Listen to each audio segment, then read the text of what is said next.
So I was reading that almost 70% of Republicans believe that the 2020 election was rigged or wasn't legitimate for Biden. I read that with a lot of sadness in my heart because it got me dooming. If Kamala is to win the election, none of the Trump sycophants will go away. They will continue to exist as they should. But as for the good of our American democracy, that instills nothing but fear for me. I was too young to witness the days of a Mitt Romney versus Obama, but looking at clips and seeing how the decorum was, it felt very much like a time where politically you can disagree. And even though I think the Republicans, since the days of the Tea Party, have increased and created monsters like Trump, the Trump era brought in a new toxic void that was just not being filled by the regular establishment Republicans. Fast forward with the election almost in a few days, I think about the end times.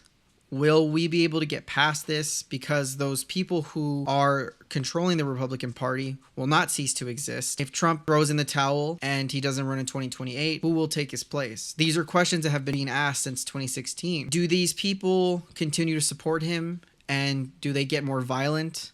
Do they pursue a candidate who's even more crazy? Or does it just disappear? The Republican Party even exist?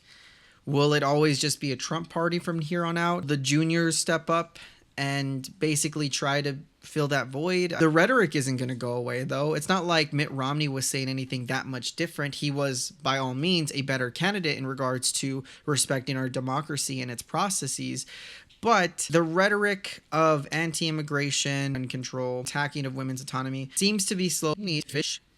I'm left in a lot of confusion. There are people who are just in this space who are taken seriously, who say that there's fluoride killing us and eat red meat raw. Like, that's stupid. And I want to have a healthy debate, but you can't engage in any of it. You ask them, how can a vaccine have microchips in it? And it devolves into, did we really land on the moon?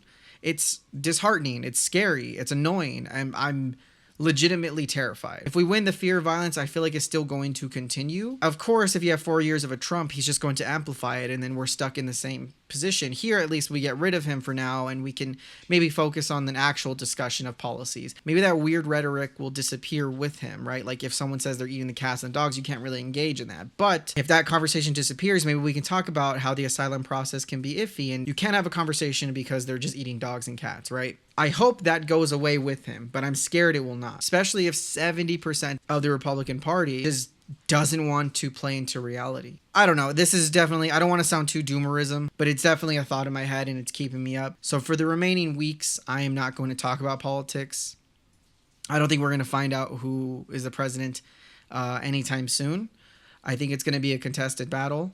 So I leave you with my last political rant. Donald Trump buried his wife. It is unquestionably a golf course, but is it now a cemetery too? The New York Post now reports Ivana Trump's gravesite is a stone's throw away from the first tee box at Trump National Golf Club in Bedminster. If this is the final resting place for the ex-president's ex-wife, that could convey tax benefits in the state of New Jersey. The giver of life of your children delegated to a plot of land that you seem like you don't really give a shit. Like, this seems like a second thought. And there are reports that it's unkept and it's just gross. She's not even from that place. From policy to his rhetoric to his actions, that this man is even being respected in the same vein of someone like a Kamala or a Biden. Not to say they are perfect, but they seem like decent humans. And he just seems like awful. Like, just I wouldn't want to hang out with the guy. Yet I have to sit here and be gaslit and say that he is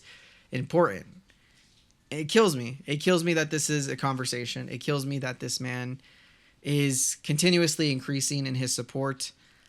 It makes me sick for America, and it makes me hate a lot of you people. It feels like this needs to be reiterated every single week because a lot of people just completely forget about it.